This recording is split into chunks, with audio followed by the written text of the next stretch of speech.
Hey guys, how you doing? Hopefully you're doing okay. I'm not going to read through the full article, but I will be covering most of it. There is a link in the description. By the way, I'm not going to pretend that I fully understand the consequences of what we're going to look at here. So just remember that I'm a layman. I'm not an expert. My view is a layman's opinion, and maybe you're interested in my opinion, maybe you're not. But you are welcome to share your opinion, like, comment, subscribe, all of those things. So the headline tells us that in Illinois, they have cancelled cash bail. So the ability to pay a certain amount of money to get out of jail once somebody has been arrested and charged and is in custody. And there are certain crimes that you can just get out of jail in Illinois, and they include kidnapping, robbery, and some murders, second-degree murder. You can walk away scot-free. No jail for you, buddy. You just killed somebody, second degree. Oh well, these things happen on your bike. Pretty much. I'm being facetious, but let's take a closer look. It's called the Safety Act. The PR department of the Illinois Police Authority is in full swing. The Safety Act eliminates cash bail and allows criminals a get out of jail free card.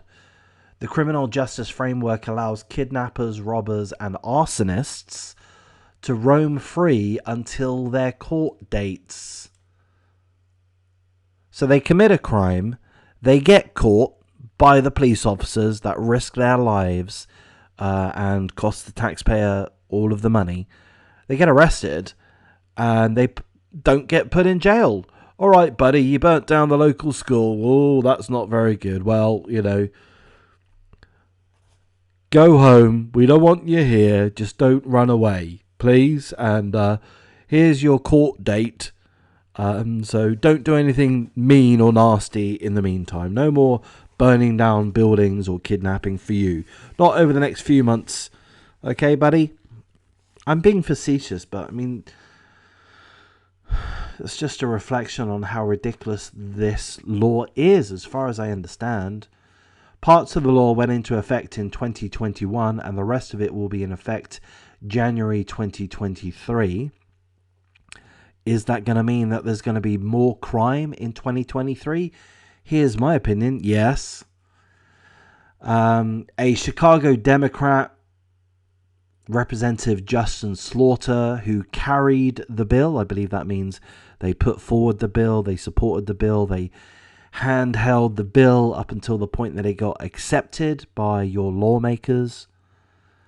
The Democrat said that the Republicans who opposed this bill have a bad stench of racism. Yes, politicians, Republicans, if you feel that kidnappers, murderers, arsonists ought to be held in jail, well then you're obviously a racist.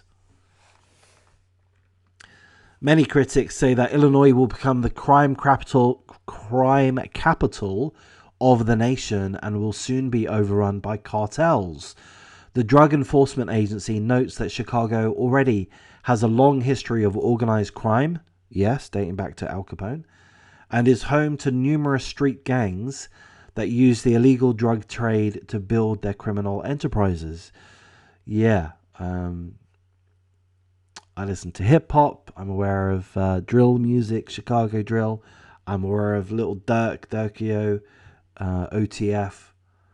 There are gangs out there running the streets of Chicago. So apparently there is a major influence from the cartel funneling in drugs into Illinois, into Chicago. And these laws, which as far as I understand, again, I'm just a silly little layman, but as far as I understand, this is being soft on crime, soft on criminals. So I'm not going to read through the full details because it is quite lengthy, but it says here, the list of offences for which Illinois law enforcement cannot detain criminals include aggravated battery, aggravated DUI, drinking under the influence, aggravated fleeing, arson, burglary, drug-induced homicide. So if you kill somebody but you were high on drugs at the time, you cannot be detained. That is effing crazy. That is crazy. That is nuts. That this law has passed. This bill has passed. If you're high on drugs and you kill somebody in Illinois, it would be illegal for you to be detained. That is weird. That is just sick. Second-degree murder, kidnapping, intimidation, robbery, threatening a public official. So this is basically saying, hey, gangsters, do what you want, pretty much, isn't it? Like, what can they do and still get incarcerated, detained? What can they do? So if it's non-drug induced homicide, but without drugs, then you'd be detained for that. You'd be detained for drug dealing, I guess. But I don't know, for jaywalking, perhaps you'd be detained. For not paying your parking fine, I guess you'd be detained. But killing somebody, second-degree murder, kidnapping, robbery, that's fine. No jail for you, sonny. The Safety Act says that defendants of these and lesser crimes, such as drug crimes, are presumed eligible for pre-trial release unless the prosecutors present clear and convincing evidence that shows that the suspect poses a threat to a specific and identifiable person. I've got to say, I'm not a lawyer here, but I mean, if you're looking at the gangs, so this means that if you're arrested for drug dealing, then you're not going to be incarcerated up until your trial. You know, you're going to be allowed to roam the streets and carry on making those bags. This is just terrible. Who the hell would think of this? Oh yeah, that's right, a Democrat. A Democrat, Justin Slaughter. That's who's responsible for pushing this bill through, apparently.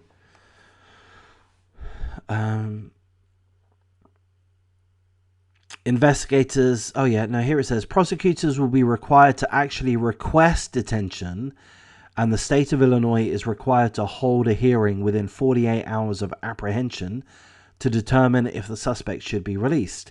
Investigators say that they will not have the time that they need to compile evidence from surveillance and body cameras, crime labs, and forensic analysis.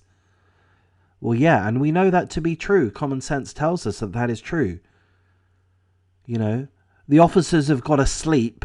The officers are very sophisticated. They have a lot of technology. There's a lot of officers. But they can't click their fingers and put in a complete prosecutory evidence. They can't collate all of the evidence within 48 hours. That's unrealistic. I mean, that's why you give the police some level of leeway so that they're not impotent. And this bill is going to be castrating the officers. The Safety Act gives criminals the right to make 3 phone calls within 3 hours of arriving at any place of custody. Critics say that this allows them to call their victims and to threaten the victims into not pressing charges. Yeah, I mean, that's going to be a thing, isn't it? I mean, if there's like an incident of domestic violence, as an example, phone calls will be made. Pardon my French. Hey, bitch, you say anything, you're done for. You know, threats will be made.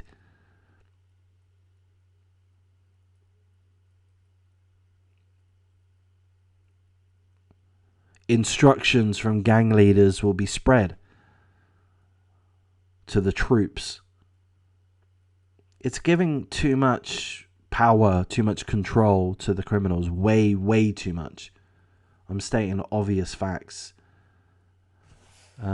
So there are some further more details in regards to the Safety Act. I'm not going to read through all of them, but again, there is a link in the description if you wanted to go through that. And I've got to say that I don't necessarily fully disagree with everything that's within this act, but overall, seemingly, it's complete trash, I would think. So here's a couple of things in regards to the use of force by police officers. This act requires officers to provide aid after using force. I mean, that sounds good, but I can imagine that there's going to be times when it's not really appropriate, where you might, an officer might use force perhaps with their baton, with their physique, slamming someone to the ground, with their taser, with their gun. And sure, there's going to be some examples where the police are morally obliged to provide aid to the injured assailant. But there's going to be other incidences where providing aid is going to pose a danger to the officers, where the criminal is going to want to get away. And we've got to remember that these police officers aren't paramedics. They're not doctors. They're not nurses. I don't know. It seems like this is empowering the criminals and somewhat hampering the police in enforcing too many duties upon them, too many responsibilities upon them. A crime scene doesn't stop becoming an active crime scene just because somebody's injured. All the criminals don't go, oh, okay, well, let's call it now. Someone's got hurt. Let's all back down for the time being. Let's let the officer attend to the injured assailant, the injured criminal, and all the other criminals. Just take 5 guys.